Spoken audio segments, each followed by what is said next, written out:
Hello friends, welcome back to my channel. मैं हूं शेखर। आगे मैं एक और नई वीडियो लेकर दोस्तों इस वीडियो में हम देखने वाले हैं यूके ट्रिपल एससी के द्वारा कराए गए एक पेपर को। मुझे उम्मीद ही नहीं, पूरा विश्वास भी है कि आप वीडियो को अंत तक जरूर से देखेंगे। और वीडियो परीक्षा के लिए दोस्तों अब ज़्यादा दिन यहाँ पर नहीं बचे हैं। जून लास्ट या फिर दोस्तों जुलाई के शुरुआत में 1-2 जुलाई तक दोस्तों आपको निश्चित रूप से एडमिट कार्ड भी देखने को मिल जाएंगे।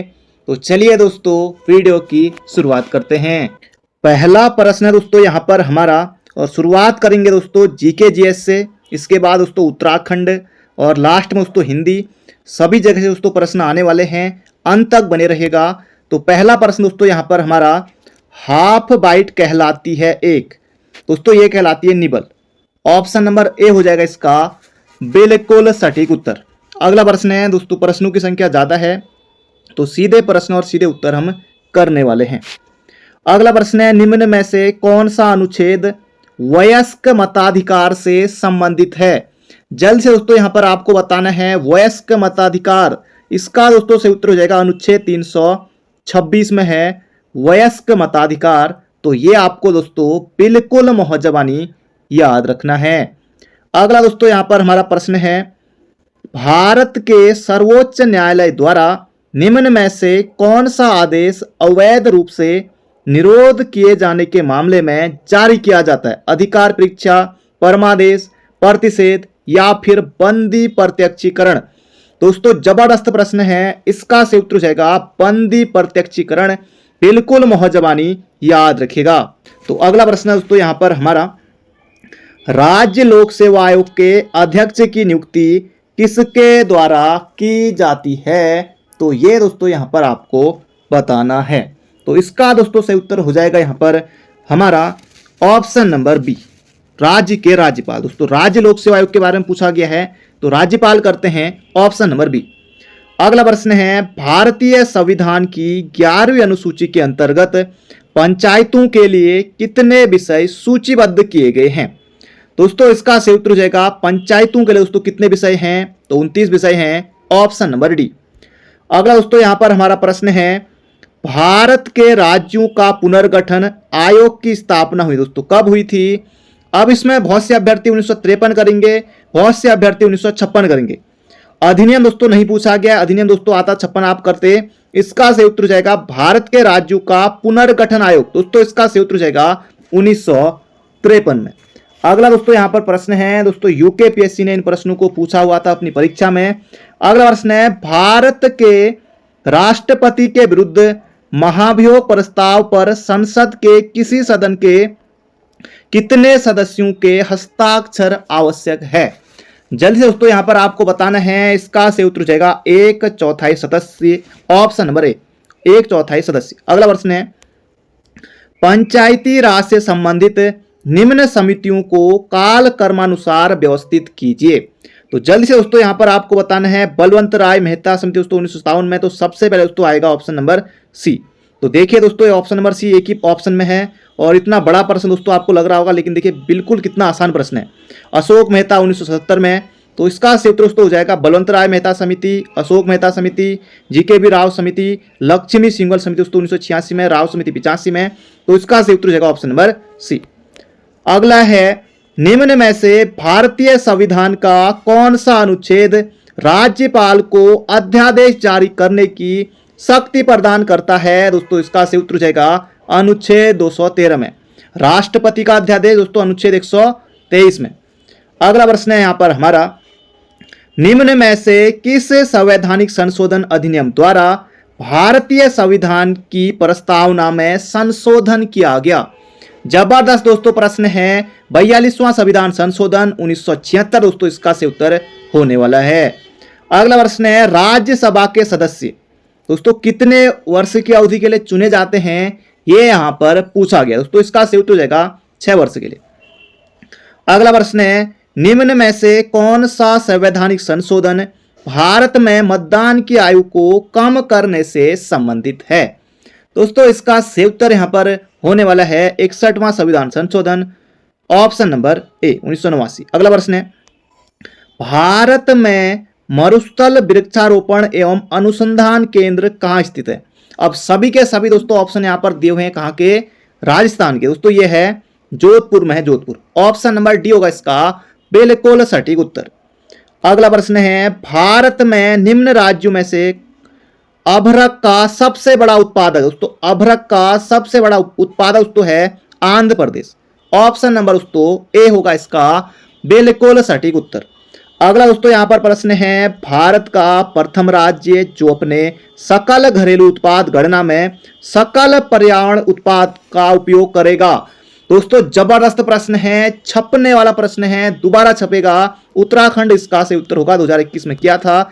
अगला प्रश्न है, 2011 की जनगणना के अनुसार भारत के निम्न राज्यों में से किसमें अनुसूचित जातियों की जनसंख्या नहीं पाई जाती? जबरदस्त दोस्तों प्रश्न है, जल्दी से दोस्तों यहां पर आपको सोचना है। इसका से उत्तर जाएगा नागालैंड। नागालैंड नागालैंड दोस्तों राज्य बना था 1963 में। अगला प्रश्न है दोस्तों यहां पर हमारा, भारत में जनसंख्या विस्फोट का संबंध है। ऑप्शन आपको ध्यान से पढ़ना है, उसके बाद अपना सही उत्तर आपको टिक करना है। जनसंख्या विस्फोट दोस्तों इसका सही उत्तर जाएगा उच्च जन्म दर और निम्न मृत्यु दर। दोस्तों यही कारण है भारत में जनसंख्या विस्फोट का। और हमारी जनसंख्या दोस्तों जो है, भारत की जनसंख्या विश्व की दोस्तों सबसे ज्यादा जनसंख्या है, आप सभी को भली बात ही पता है। नवंबर में दोस्तों हो गई थी, नवंबर 2022 में ही। तो इसका सही उत्तर जाएगा ऑप्शन नंबर ए। अगला प्रश्न है, भारत की समुद्री तट रेखा की कुल लंबाई कितनी है? दोस्तों 10 बार प्रश्न परीक्षा में पूछा जा चुका है, तो 75 16 इसका से उत्तर होगा ऑप्शन नंबर बी। अगला दोस्तों यहां पर हमारा प्रश्न है, भारत का सबसे बड़ा कोयला क्षेत्र है। दोस्तों इसका से उत्तर जाएगा भारत का सबसे बड़ा कोयला क्षेत्र दोस्तों ये है झरिया। अगला प्रश्न है, अंतःस्थलीय दोस्तों अंतःस्थलीय है, अंतःस्थलीय राजमार्ग प्राधिकरण भारत एक संवैधानिक संस्था के रूप में 27 अक्टूबर 1986 को गठित हुआ। इसका मुख्यालय कहाँ है? दोस्तों ये प्रश्न एलटी में भी पूछा गया था, वहां पर दोस्तों प्रश्न की परिभाषा अलग थी, लेकिन प्रश्न दोस्तों यही था। और यहां पर दोस्तों अलग तरीके से पूछा गया है। एक प्रश्न दोस्तों आयोग 50 तरीके से पूछ सकता है। दोस्तों इसका जो मुख्यालय है उसमें भी दोस्तों मुख्यालय पूछा गया था, नोएडा में दोस्तों इसका मुख्यालय है। जो एसएसटी वाला दोस्तों पेपर होता है ना एलटी का, उसमें ये पूछा गया था। अगला प्रश्न है, निम्न में से कौन पिछड़ी जाति आयोग के प्रथम सभापति थे? दोस्तों इसका से उत्तर जाएगा Kaka Saheb Kalelkar. Option number B. अगला दोस्तों यहां पर हमारा प्रश्न है, भारतीय संविधान में विधि का शासन निम्न में से किस अनुच्छेद में है? दोस्तों किस अनुच्छेद में है? अनुच्छेद 14 इसका से उत्तर होगा ऑप्शन नंबर बी। तो बढ़ते हैं दोस्तों अगले प्रश्न की तरफ, अंत तक दोस्तों बने रहेगा। अगला प्रश्न दोस्तों यहां पर हमारा जबरदस्त और धांसू प्रश्न है, भारतीय संविधान के अनुच्छेद 51 में अंतरराष्ट्रीय शांति और सुरक्षा के बढ़ावे के लिए कहा गया है, यह अनुच्छेद संबंधित है दोस्तों, इसका से उत्तर जाएगा राज्य के नीति निर्देशक तत्व से डीपीएसपी। Option number C. अगला दोस्तों यहां पर हमारा प्रश्न है, मौर्य प्रशासन में किस अधिकारी के पास मुद्रा नीति पर नियंत्रण रखने का कार्यभार था? जबरदस्त प्रश्न है, छपने वाला प्रश्न है, लक्षणाध्यक्ष इसका से उत्तर होगा ऑप्शन नंबर डी। अगला प्रश्न दोस्तों यहां पर हमारा, निम्नलिखित में से कौन सा विषय भारत के संविधान की 11वीं अनुसूची का भाग नहीं है? तकनीकी प्रशिक्षण एवं व्यवसायिक शिक्षा बिल्कुल है, महिला एवं बाल विकास ये भी है, गरीबी उन्मूलन कार्यक्रम ये भी है। इसका दोस्तों सही उत्तर जाएगा जैव सांख्यिकी, जिसके अंतर्गत जन्म एवं मृत्यु पंजीकरण दोस्तों ये इसमें नहीं है। अगला प्रश्न है, अंडमान निकोबार एवं लक्षद्वीपों सहित भारत की संपूर्ण तटरेखा की लंबाई कितनी है? दोस्तों ये है 75 16। दोस्तों ये प्रश्न 2 बार यहां पर पूछा गया अलग अलग तरीके से। अगला प्रश्न है, सल्तनत काल में बाजार नियंत्रण प्रणाली को लागू करने वाला सुल्तान कौन था? रिपीटेड दोस्तों प्रश्न है, कई बार पूछा जाता है, इसका से उत्तर जाएगा अलाउद्दीन खिलजी। बाजार नियंत्रण प्रणाली अलाउद्दीन। अगला दोस्तों प्रश्न है, नए संसद भवन की आधारशिला प्रधानमंत्री नरेंद्र मोदी द्वारा कब रखी गई?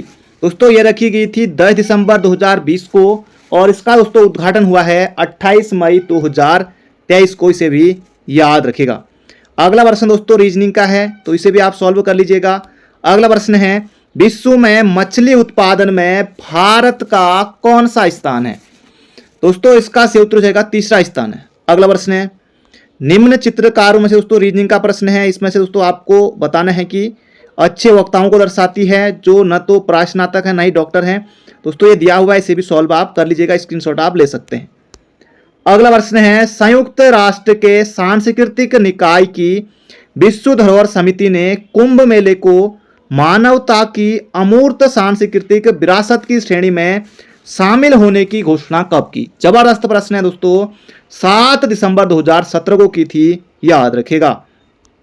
अगला प्रश्न है पूर्वोत्तर के विकास पर समग्र ध्यान देने के लिए भारत सरकार ने पूर्वोत्तर परिषद की स्थापना कब की? 1971 में की थी, याद रखेगा। अगला प्रश्न है कौन सा इंटरनेट खोज इंजन नहीं है? गूगल दोस्तों सबसे बड़ा है, ऐसा दोस्तों ये भी है, याहू भी दोस्तों चलन में था पहले तक, अब नहीं है। विंडो दोस्तों अलग चीज है, ऑप्शन नंबर सी। अगला प्रश्न है भारत में अदृश्य बेरोजगारी सबसे ज्यादा किस क्षेत्र में पाई जाती है? दोस्तों कृषि क्षेत्र में पाई जाती है। अगला दोस्तों हमारा यहां पर प्रश्न है सरकारी बजट प्रदर्शित करता है, तो ऐसे में दोस्तों यहां पर हमारा उत्तर सही होगा डी। कई बार दोस्तों एग्जाम में होता है ना कि जरूरी नहीं है कि सभी प्रश्न हम जाए रहते हैं पढ़े पढ़े हुए वही आ जाए, तो कई बार दोस्तों ऑप्शन नंबर डी करने पर भी सही हो जाता है, आपने भी किया होगा। तो खैर यहां पर देख लेते हैं इस प्रश्न को। सरकारी बजट प्रदर्शित करता है, सरकार के नए कार्यक्रमों का विवरण बिल्कुल है, सरकार के आय व्यय का विवरण ये भी है, सरकार आर्थिक नीति का दस्तावेज ये भी है, ऑप्शन नंबर डी। अगला प्रश्न है संविधान सभा के सदस्यों का चुनाव किस आधार पर किया गया था? दोस्तों इसका सही उत्तर जाएगा प्रांतीय विधानसभाओं से आनुपातिक प्रतिनिधित्व एकल संक्रमणीय वोट प्रणाली द्वारा। अगला प्रश्न है भारतीय पुरातत्व का जनक किसे कहा जाता है? कई बार दोस्तों पूछा गया है, अलेक्जेंडर कनिंघम इसका सही उत्तर हो जाएगा। अगला प्रश्न है सर्दियों के आरंभ में तमिलनाडु के तटीय प्रदेशों में वर्षा किस कारण होती है? दोस्तों उत्तर पूर्वी मानसून के कारण होती है, ऑप्शन नंबर डी। अगला प्रश्न है कौन सा संगठन वर्ल्ड इकोनॉमिक आउटलुक रिपोर्ट का प्रकाशन करता है? छपने वाला प्रश्न है दोस्तों, इसका दोस्तों सही उत्तर हो जाएगा अंतरराष्ट्रीय मुद्रा कोष। वर्ल्ड इकोनॉमिक आउटलुक रिपोर्ट का प्रकाशन करता है IMF। अगला प्रश्न है भारतीय संसद में एक तारांकित प्रश्न के लिए आवश्यक है? दोस्तों इसका सही उत्तर हो जाएगा मौखिक उत्तर। अगला प्रश्न है भारतीय रक्षा सेवा में सम्मिलित चिनूक, चिनूक दोस्तों क्या है? इसका सही उत्तर हो जाएगा हेलीकॉप्टर है। अगला प्रश्न दोस्तों रीजनिंग का आ गया है, स्क्रीनशॉट दोस्तों इसका ले लीजिए, सॉल्व कर लीजिएगा और सही उत्तर बता दीजिएगा कमेंट बॉक्स में। अगला प्रश्न है पंचायती राज के संबंध में बलवंत राय मेहता समिति की रिपोर्ट किस वर्ष आई? दोस्तों ये आई थी 1957 में। अगला प्रश्न है दोस्तों ये भी आसान प्रश्न है, यहां पर दोस्तों क्या आएगा इसका सही उत्तर भी आपको बताना है कमेंट बॉक्स में, बिल्कुल आसान है, स्क्रीनशॉट ले लीजिए। अगला प्रश्न है किस नहर को दामोदर नदी से निकाला गया है? दोस्तों इसका सही उत्तर हो जाएगा एडन नहर, पश्चिम बंगाल में है। अगला प्रश्न है राज्यपाल किस अनुच्छेद के द्वारा अध्यादेश जारी करता है? दोस्तों अनुच्छेद 213 में, ऑप्शन नंबर डी। अगला प्रश्न है किस अमेरिकी कंप्यूटर कंपनी को बिग ब्लू कहा जाता है? दोस्तों ये कहा जाता है IBM को, IBM, ऑप्शन नंबर सी। अगला दोस्तों यहाँ पर प्रश्न है, ये भी दोस्तों रीजनिंग का है और यहाँ पर आपको बताना है कौन सा दोस्तों भिन्न है, इसे भी दोस्तों सॉल्व कर लीजिएगा। अगला दोस्तों यहाँ पर हमारा प्रश्न है अदिस अबाबा नगर की स्थापना दोस्तों कब हुई थी? 1878 में हुई थी। अगला प्रश्न दोस्तों फिर से रीजनिंग का है, अगला प्रश्न फिर रीजनिंग का है, इसे भी सॉल्व कर लीजिएगा, स्क्रीनशॉट दोस्तों आप ले सकते हैं। अगला प्रश्न है राजा राम मोहन राय की मृत्यु के पश्चात ब्रह्म समाज का नेतृत्व किसने किया? 10 बार दोस्तों ये प्रश्न पूछा जा चुका है, देवेंद्र नाथ टैगोर इसका सही उत्तर होगा, ऑप्शन नंबर ए। अगला प्रश्न है वन नीति 1952 के अनुसार भूभाग का कितना प्रतिशत वनों के अंतर्गत होना चाहिए? दोस्तों ये होना चाहिए 33%, ऑप्शन नंबर ए। 33% भाग पर दोस्तों वन हमारे होने चाहिए। अगला प्रश्न है यहाँ पर हमारा निम्न में से कौन ग्राफिक फाइल के एक्सटेंशन के लिए प्रयुक्त होता है? दोस्तों ये होता है .gif। अगला प्रश्न यहाँ पर हमारा GF दोस्तों नहीं है, GIF है। अगला प्रश्न है ग्रीन गुड्स क्या है? तो इसका सही उत्तर हो जाएगा पर्यावरण के प्रति जागरूकता लाने का अभियान, ऑप्शन नंबर डी। अगला प्रश्न है, भारतीय सिविल सेवा एक्ट पारित हुआ दोस्तों कब पारित हुआ था? 1861 में पारित हुआ था। जबरदस्त प्रश्न है, फिर से छपेगा एग्जाम में तो याद रखेगा। अगला दोस्तों यहां पर हमारा प्रश्न है, दक्षिण एशिया के देशों ने दक्षेस के घोषणा पत्र पर किस वर्ष और किस सम्मेलन में हस्ताक्षर किए? 1985 के प्रथम सम्मेलन में। अब यहां से दोस्तों हमारे शुरू हो गए हैं उत्तराखंड के प्रश्न। अंत तक दोस्तों बने रहेगा। अभी तक आपने लाइक नहीं किया है तो जल्दी से दोस्तों लाइक कर दीजिए। अगला दोस्तों यहां पर प्रश्न है, श्रीनगर के पास देवलगढ़ में किस राजा के द्वारा अपनी कुल देवी राज राजेश्वरी के मंदिर की स्थापना की गई? अजयपाल इसका से उत्तर होगा ऑप्शन नंबर सी। रम्माण लोक परंपरा का दोस्तों संबंधित है सलुल डुंगरा गांव दोस्तों जोशीमठ चमोली से। ऑप्शन नंबर ए होगा इसका सटीक उत्तर। थारू जनजाति के लोग स्वयं को मानते हैं दोस्तों, ये मानते हैं राणा प्रताप, महाराणा प्रताप का वंश। तो उसका सही उत्तर हो जाएगा ऑप्शन नंबर ए हो जाएगा इसका बिल्कुल सही उत्तर। अगला दोस्तों यहां पर हमारा प्रश्न है, गढ़वाल के राजा अजयपाल ने अपने राज्य की राजधानी देवलगढ़ से श्रीनगर कब स्थानांतरित की? दोस्तों ये की थी 1517 में। Option number A. अगला प्रश्न है, इंदी गार्व ऑफ नंदा देवी राजजात पुस्तक के लेखक हैं दोस्तों, ये आपको मिलेगा बिनसर ईयर बुक में दोस्तों प्रश्न आपको मिल जाएगा। इसका सही उत्तर जाएगा Chandra Singh Negi, option number A. अगला प्रश्न है, कौन सा जनपद सबसे बाद में बना? दोस्तों एक कौन से जनपद कब कब बने, क्षेत्रफल कितना है, तो इन्हें भी याद कर लीजिएगा। चंपावत दोस्तों बना था 1997 में 15 सितंबर। अगला प्रश्न है, सौका समुदाय को किस अन्य नाम से भी जाना जाता है? दोस्तों इसका सही उत्तर हो जाएगा भोटिया। भोटिया की दोस्तों एक उपजाति है सौका। अगला प्रश्न है, टिहरी राज्य प्रजा मंडल की स्थापना कब हुई? दोस्तों इसका सही उत्तर हो जाएगा 1939 में हुई थी, 23 जनवरी 1939 को। छोलिया नृत्य किससे संबंधित है? दोस्तों यहां पर आपको बताना है वीर गाथा नृत्य है, ऑप्शन नंबर ए। अगला प्रश्न है, लोक संस्कृति संग्रहालय दोस्तों स्थित है खुटानी में दोस्तों स्थित है, ऑप्शन नंबर सी हो जाएगा इसका सही उत्तर। 1983 में स्थापना होती है यशोधर मठपाल के द्वारा। अगला प्रश्न है, हिम परहरी योजना किससे संबंधित? दोस्तों ये हो जाएगा सीमांत गांव बसाना, ऑप्शन नंबर सी। अगला दोस्तों प्रश्न है, उत्तराखंड राज्य की पलायन रिपोर्ट 2011-12 के अनुसार राज्य के किस जिले से पलायन की दर सर्वाधिक है? दोस्तों ये है इसका सही उत्तर हो जाएगा पौड़ी गढ़वाल से, पौड़ी। अगला प्रश्न है, पिथौरागढ़ के मालपा में भूस्खलन दोस्तों हुआ था 17 अगस्त 1998 को। ऑप्शन नंबर बी हो जाएगा इसका बिल्कुल सही उत्तर 17 अगस्त 1998 को। वो 1880 में दोस्तों भूस्खलन आया था कहां? नैनीताल, 18 सितंबर 1880 को। अगला प्रश्न है, H.G. वाल्टन द्वारा लिखित पुस्तक ब्रिटिश गढ़वाल गजेटियर किस वर्ष प्रकाशित की गई? दोस्तों ये की गई थी 1910 में। परीक्षा वाणी में आपने पढ़ा होगा। अगला प्रश्न है, उत्तराखंड के किस जनपद में सर्वाधिक राष्ट्रीय उद्यान एवं अभ्यारण्य हैं? दोस्तों ये है चमोली में। अगला प्रश्न है, ट्रेल ने 80 साला बंदोबस्त दोस्तों कब पेश किया था? 1823 में दोस्तों किया था, ऑप्शन नंबर ए। अगला प्रश्न है, पाली बौद्ध साहित्य में उत्तराखंड को कहा जाता है? दोस्तों ये हो जाएगा हिमवंत, हिमवंत शब्द का प्रयोग किया गया है। अगला प्रश्न है, उत्तराखंड के प्रथम स्वतंत्रता संग्राम सेनानी कालू मेहरा ने 1857 ईस्वी में कौन सा गुप्त संगठन बनाया? दोस्तों ये बनाया था क्रांतिवीर, क्रांतिवीर प्रेम सभा की स्थापना दोस्तों ये हुई थी 1914 में काशीपुर में, हैप्पी क्लब 1903। अगला प्रश्न है, देहरादून जिले का लोहारी गांव डूब गया, यह गांव किस विद्युत परियोजना के कारण विस्थापित हुआ? दोस्तों ये हो जाएगा ब्यासी जल विद्युत परियोजना, ऑप्शन नंबर सी। अगला प्रश्न है, कुली बेगार आंदोलन प्रारंभ हुआ दोस्तों कब हुआ? कुमाऊं में कुली बेगार आंदोलन प्रारंभ है, ये हो जाएगा 1921 में। लंपिया धुरा दर्रा जोड़ता है दोस्तों, ये जोड़ता है अब पिथौरागढ़ नेपाल दोस्तों होगा नहीं, चमोली तिब्बत में यहाँ पर टक्कर है कि चमोली के बीच होगा या फिर तिब्बत के बीच होगा, पिथौरागढ़ एवं किसके बीच होगा, जल्दी से यहाँ पर आपको बताना है। इसका सही उत्तर होगा दोस्तों लंपियाधुरा जो है पिथौरागढ़ एवं तिब्बत के बीच है। अगला प्रश्न है, रवाई आंदोलन हुआ था दोस्तों 10 बार पूछा जा चुका है, ज़्यादा ही बार पूछा जा चुका है, सभी को बताया 1930 में हुआ था, 30 में 1930 को। अगला दोस्तों यहाँ पर हमारा प्रश्न है, सतोपंत हिमनद किस नदी का उद्गम? दोस्तों ये है अलकनंदा का, पिंडारी, पिंडर, भागीरथी, गोमुख से निकलती है। अगला दोस्तों यहाँ पर हमारा प्रश्न है, हेमती नंदन बहुगुणा गढ़वाल विश्वविद्यालय को कब केंद्रीय विश्वविद्यालय का दर्जा दिया गया? दोस्तों ये दिया गया था 15 जनवरी 2009 को। परीक्षा वाणी में साफ साफ लिखा हुआ है, उम्मीद है आपने पढ़ा होगा। अगला प्रश्न है, देवीधुरा से प्राप्त महापाषाण कालीन समाधियों की खोज का श्रेय दोस्तों किसे जाता है? दोस्तों ये जाता है हेनवुड को, ऑप्शन नंबर बी।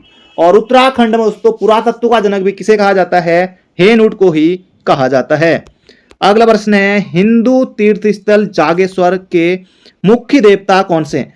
जहां पर भी दोस्तों अंत में आपको स्वर देखा मिले, सीधे दोस्तों आप भगवान शिव टिक कर सकते हैं। कोई भी दोस्तों ऐसा मंदिर कमेंट बॉक्स में लिख दीजिए जहां पर दोस्तों स्वर लिखा है।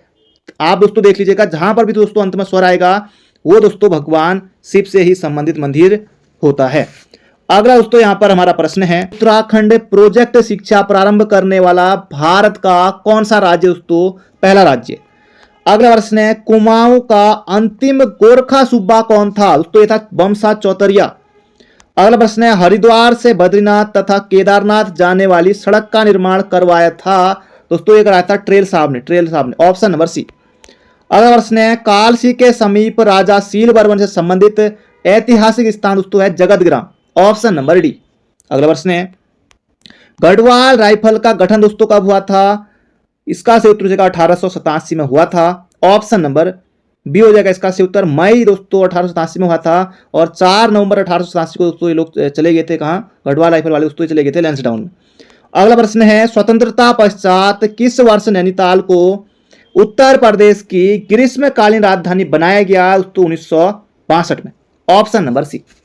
अगला प्रश्न है, जल विद्युत परियोजना से दोस्तों प्रश्न आ गया है। छिबरो परियोजना टॉन्स पर है, मनेरी भाली उत्तरकाशी में भागीरथी, लखवाड़ जल विद्युत परियोजना यमुना पर, ब्यासी दोस्तों ये यमुना पर है, पिंडर पर नहीं, ऑप्शन नंबर बी। अगला प्रश्न है, किसके द्वारा स्वाधीन प्रजा नामक साप्ताहिक पत्र आरंभ किया गया? दोस्तों इसका सही उत्तर होगा विक्टर मोहन जोशी द्वारा 1930 में। अगला प्रश्न है, पाणिनि की किस रचना में उल्लेखित कालकूट की पहचान किस स्थल से की गई है? दोस्तों कालकूट बोले तो कालसी। अगला प्रश्न है, किस नदी पर उतयासु जल विद्युत परियोजना स्थित है? दोस्तों किस नदी पर है? अलकनंदा पर है। अगला दोस्तों यहां पर हमारा प्रश्न है, उत्तराखंड का पहला एम्स सैटेलाइट सेंटर कहां दोस्तों बनाया जा रहा है? दोस्तों किच्छा। अगला प्रश्न है, कोसी का घटवार कहानी के लेखक दोस्तों कौन है? दाजू दोस्तों इनके द्वारा लिखा गया है, दाजू ये दोस्तों शेखर जोशी। अगला प्रश्न है, उत्तराखंड में हरेला पर्व किस मौसम में मनाया जाता है? तो दोस्तों जून की गर्मी अभी चल रही है और इसी में दोस्तों आपको तपना है, खूब दोस्तों मेहनत करनी है। 9 जुलाई को पेपर होगा और 16 जुलाई को दोस्तों होगा हरेला और तब तक दोस्तों उम्मीद है कि वीडियो का रिजल्ट भी आ जाएगा। दोस्तों हरेला हो जाएगा यहाँ पर हमारा ऑप्शन नंबर डी बरसात। अगला दोस्तों यहाँ पर हमारा प्रश्न है, उत्तराखंड में पहला किसान समृद्धि केंद्र कहाँ खोला गया है? दोस्तों ये कहाँ खोला गया है? रुद्रपुर। अगला प्रश्न है, अब दोस्तों यहां पर शुरू हो गए हमारे हिंदी के प्रश्न। वह घर पहुंच गया, इस वाक्य में पहुंच गया निम्नांकित में से किस क्रिया का उदाहरण है? संयुक्त क्रिया, ऑप्शन नंबर सी। अगला दोस्तों प्रश्न है, आचार्य हजारी प्रसाद द्विवेदी को साहित्य अकादमी पुरस्कार किस रचना के लिए मिला? आलोक पर्व के लिए मिला। कोई शब्द में कौन सा सर्वनाम? अब कोई में दोस्तों प्रश्न तो हो नहीं रहा है, निजवाचक भी नहीं है, अनिश्चयवाचक हो जाएगा इसका सही उत्तर। अगला प्रश्न है, प्रश्न का वर्ण विच्छेद दोस्तों यहां पर आपको बताना है। प र फिर अ स न, दोस्तों इसका सही उत्तर हो जाएगा ऑप्शन नंबर बी। अगला प्रश्न है, सुरसरी का पर्यायवाची है? दोस्तों सुरसरी, जानवी, इसका सही उत्तर हो जाएगा ऑप्शन नंबर डी। अगला प्रश्न है, जो सज्जन होता है उसका सभी लोग आदर करते हैं, किस प्रकार का वाक्य? दोस्तों जो आ गया है सीधे मिश्र वाक्य, ऑप्शन नंबर ए। स्पर्श संघर्षी व्यंजन दोस्तों, स्पर्श संघर्षी व्यंजन कौन सा है? चौ, छ, जौ, झ, ऑप्शन नंबर बी। अगला प्रश्न है, निम्नलिखित में से कौन सा शब्द अव उपसर्ग लगकर नहीं बना है? अवनति अव है, अवकाश अव है, बिल्कुल है दोस्तों, बिल्कुल है, अवगुण में अव है, अवध धन ईश दोस्तों ये ऑप्शन नंबर बी। कौन सा शब्द पुल्लिंग है? गुणदोष, ज्योत्सना, मुदिता, संहिता। ज्योत्सना दोस्तों वर्तनी में भी याद रखिएगा। इसका दोस्तों सही उत्तर हो जाएगा गुण दोष दोस्तों पुल्लिंग है, बाकी ज्योत्सना, मुदिता, संहिता स्त्रीलिंग है। पानी पीकर घर पूछना का अर्थ है आराम से सोचना, अनोखा काम करना, विपरीत काम करना या फिर काम निकलने के बाद सोचना। दोस्तों पानी पीकर घर पूछना यानी कि काम निकलने के बाद सोचना। उत्पत्ति की दृष्टि से सौभाग्य शब्द है, तो सौभाग्य दोस्तों शब्द है, सौभाग्य दोस्तों हमारा है तत्सम, ऑप्शन नंबर डी। अगला प्रश्न दोस्तों यहां पर हमारा वर्तनी से प्रश्न आ गया, अधिशासी आपको लिखना है, ऑप्शन नंबर सी हो जाएगा इसका सटीक उत्तर, अधिशासी अभियंता। अगला प्रश्न है यौगिक संज्ञा किसे कहते हैं? धांसू प्रश्न है, जिन संज्ञाओं के भिन्न भिन्न शब्द सार्थक हो दोस्तों उन्हें कहते हैं यौगिक संज्ञा। अगला प्रश्न है निसीम व उत्पत्ति शब्दों के विलोम का सही जोड़ा है। उत्पत्ति का दोस्तों विलोम क्या होता है? नाश होता है। उत्पत्ति का मृत्यु तो करेंगे नहीं है ना, और निसीम का हो जाएगा सीमित, ऑप्शन नंबर सी। अभिजात का अर्थ दोस्तों क्या है? अभिजात का अर्थ दोस्तों क्या है? पूज्य, पूज्य, ऑप्शन नंबर डी। अगला दोस्तों प्रश्न है समस्त कारणों के रहते हुए भी कार्य की उत्पत्ति न हो दोस्तों अलंकार होता है विभावना। सम्मति, सममति, सन्मति दोस्तों जल्दी से बताना। सम्मति ऑप्शन नंबर सी तो करता ही नहीं, सन नहीं, सद, सत, दो दोस्तों नहीं, सत होगा, सत, ऑप्शन नंबर डी होगा इसका सटीक उत्तर, सतमति, व्यंजन संधि। अगला प्रश्न है निम्न में से पत्राचार के किस प्रारूप में संबोधन और स्वनिर्देशन नहीं होता है? दोस्तों ज्ञापन में नहीं होता है, बाकी में होता है। विपात्र उपन्यास के लेखक दोस्तों कौन है? विपात्र दोस्तों गजानन माधव मुक्तिबोध। अगला प्रश्न है गरम शब्द निम्न में से किस भाषा से हिंदी में आया? अंग्रेजी का होगा नहीं, अरबी, संस्कृत, फारसी, तो किस भाषा का है? कमेंट बॉक्स में छाप दीजिएगा। मिलते हैं बहुत जल्दी एक नई वीडियो में, अपना ध्यान रखिए, स्वस्थ रहिए, मस्त रहिए, हंसते रहिए, मुस्कुराते रहिए। Thank you friends, thank you so much.